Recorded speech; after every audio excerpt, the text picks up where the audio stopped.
Shooter गिरफ्तार हुए हैं। सलमान खान केस में बड़ा खुलासा हो रहा है। इजराइल का प्लान तेहरान डिकोड कैसे हो रहा है, यह खबर आपको दिखाएंगे। और इसके अलावा रामनवमी पर बीजेपी वर्सेस टीएमसी पर खबर होगी। इलेक्टोरल बॉन्ड पर आर पार का संग्राम कैसे छिड़ा हुआ है, तमाम बड़ी खबरें होंगी जिस पर हम आपको विस्तार के साथ हर एक खबर सटीक जानकारी देंगे। सबसे पहले सलमान खान के घर पर हमले से दहशत के एजेंट से जुड़ी बड़ी खबर आपको बताएं। सलमान खान के घर पर फायरिंग करने वाले दोनों शूटर्स को गिरफ्तार कर लिया गया है।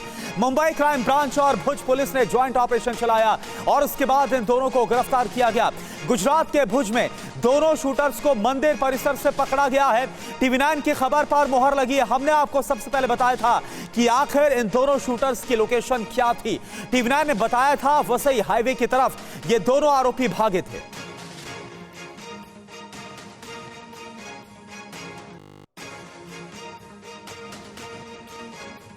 तो कैसे पकड़े गए सलमान खान के अपार्टमेंट के बाहर जिन्होंने फायरिंग की दोनों हमलावर? सीसीटीवी के जरिए बाकायदा इनकी ट्रेसिंग की गई, ट्रैक किया गया कि आखिर ये किस तरफ गए हैं, किस तरफ रुख किया है। तो सीसीटीवी की मदद ली गई, डंप डेटा को निकाला गया।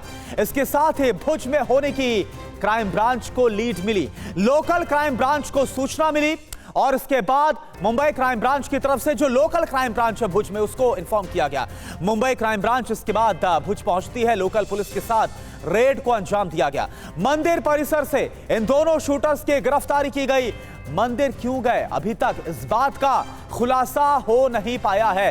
राजीव सिंह इस वक्त हमारे साथ जुड़े हैं पूरी जानकारी के साथ। राजीव, काफी ज्यादा चैलेंजिंग था इन दोनों को जल्द से जल्द पकड़ना, क्या खबर है? क्योंकि आप बता रहे थे कि आप 10 बजे के आसपास ये दोनों मुंबई लाए जाएंगे।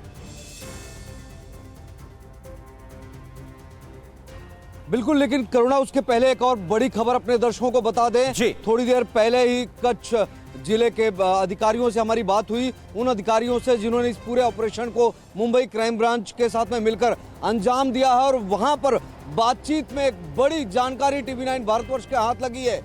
जिस हथियार का इस्तेमाल सलमान खान के घर पर फायरिंग के लिए किया गया था, क्राइम ब्रांच को अभी वो हथियार मिला नहीं है। आरोपियों की गिरफ्तारी जरूर हो गई है, आरोपी कस्टडी में है, लेकिन अभी तक वो 7.6 बोर की पिस्टल बताई जा रही है जिसका इस्तेमाल इस फायरिंग के लिए किया गया था। चूंकि 5 राउंड फायरिंग हुई थी और एक लाइव कार्टेज मिला था, यानी कि उस पिस्टल को लेकर अभी सबसे बड़ा सवाल है। और पुलिस को ऐसा अंदेशा है कि संभवतः जब मुंबई से आरोपी फरार हुए तो उन्होंने उस हथियार को, उस पिस्टल को या तो कहीं छुपा दिया है या फिर कहीं पर उन्होंने फेंक दिया है। और उसको लेकर पूछताछ देर रात को की गई थी, लेकिन वहां पर स्पष्ट तौर पर विक्की और सागर ने कोई जवाब नहीं दिया। लेकिन मुंबई लेकर आना जरूरी था क्योंकि पूरा मामला मुंबई से जुड़ा हुआ है और इसीलिए इन दोनों ही आरोपियों बिल्कुल राजीव, तो वो हथियार जिसका इस्तेमाल किया गया इस वारदात को अंजाम देने में, उसको हासिल करना, उसको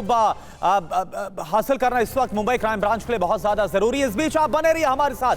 बिहार के रहने वाले दोनों शूटर्स, ये सोर्सेस के हवाले से खबर सामने आ रही है, दोनों शूटर्स को मुंबई लाया जा रहा है। क्राइम ब्रांच की टीम मुंबई ला रही है भुज से। आज दोनों से मुंबई पुलिस पूछताछ करेगी। सलमान खान के अपार्टमेंट, गैलेक्सी अपार्टमेंट के बाहर जो फायरिंग हुई, इस पूरे मामले पर हर एक जानकारी ली जाएगी। तो आरोपी शूटर सागर पाल बिहार के चंपारण का रहने वाला है। जो खबर सामने आ रही, कुछ और डिटेल्स क्या है ये इस वक्त ग्राफिक्स के जरिए आपके सामने। तो सबसे पहले जैसा हमने बताया कि सागर पाल, जिसके बारे में खबर है कि बिहार के चंपारण का ये रहने वाला है, 21 साल इसकी उम्र है। शूटर विकी गुप्ता जो कि दूसरा आरोपी है, वो पश्चिम चंपारण के नरकटियागंज का रहने वाला है और इसकी उम्र 24 साल बताई जा रही है। अब इनसे पुलिस पूछताछ करेगी और सच का खुलासा होगा कि आखिर यह हमला क्यों किया गया, किसके कहने पर यह हमला किया गया। यह सारी जानकारी हासिल करना मुंबई क्राइम ब्रांच के लिए बहुत जरूरी है। एक और बड़ी खबर आपको बताएं, मुंबई क्राइम ब्रांच चीफ का बड़ा बयान। लॉरेंस बिश्नोई गैंग की भूमिका से इंकार नहीं किया गया है। मुंबई लाने के बाद हर एक एंगल से तफ्तीश होगी। बिश्नोई गैंग कनेक्शन पर भी पूछताछ होगी क्योंकि इस वारदात के बाद यह कनेक्शन सामने आया था।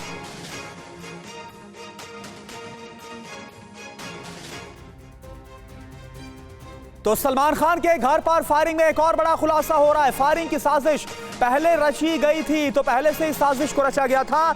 सोर्सेस ये बतला रहे मुंबई पुलिस क्राइम ब्रांच के हवाले से एक और ये बड़ी खबर है। पनवेल में किराए पर ये दोनों हमलावर रह रहे थे।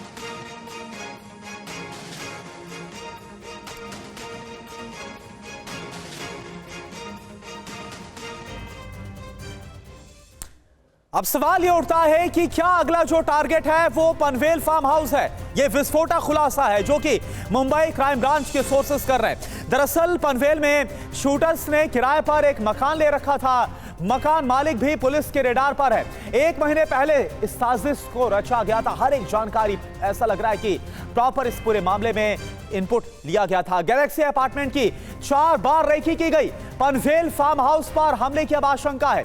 मुंबई क्राइम ब्रांच सोर्सेस ये बता रहे हैं कि आखिर कैसे गैलेक्सी अपार्टमेंट के बाद पनवेल फार्म हाउस जो सलमान खान का है वहां पर अगला हमला हो सकता है। राजीव, ये बड़ा खुलासा और बेहद ही सनसनीखेज। गैलेक्सी अपार्टमेंट के बाद क्या अगला टारगेट हमलावरों का पनवेल फार्म हाउस हो सकता है? बिल्कुल, देखिए जहां पर सलमान खान का अर्पिता जो कि उनकी बहन है, उनकी बहन के नाम पर ये फार्म हाउस है पनवेल में, और मुख्य हाईवे से लगभग 20 किलोमीटर अंदर गांव में एक सुनसान जगह पर है फार्म हाउस है। और वहां पर अमूमन कभी इतनी ज़्यादा ट्रैफिक भीड़भाड़ नहीं रहती है, तो किसी के लिए वहां पर उस फार्म हाउस तक पहुंचना, वहां रेकी करना कोई बहुत बड़ी बात नहीं है। लेकिन सबसे महत्वपूर्ण बात है कि उसी पनवेल इलाके में एक राधा कृष्णा अपार्टमेंट है, उसकी भी तस्वीरें TV9 भारतवर्ष के पास में है, जहां पर इन दोनों ही शूटर्स ने लगभग 1 महीने पहले किराए पर मकान लिया था और उसमें 1 महीने से रह रहे थे। कल ही उस मकान मालिक तक भी पहुंची थी क्राइम ब्रांच की टीम। उस मकान मालिक को भी उन्होंने अपनी हिरासत में लिया है। ठीक है, तो पनवेल में मकान किराए पर लेना और अब जो खुलासे हो रहे हैं ये कहीं ना कहीं चिंता बढ़ाने वाले हैं, क्योंकि सलमान खान के घर के बाहर फायरिंग और अब पनवेल फार्म हाउस पर भी हमले को लेकर ये बड़ा खुलासा। शुक्रिया आपका इस पूरी जानकारी के लिए।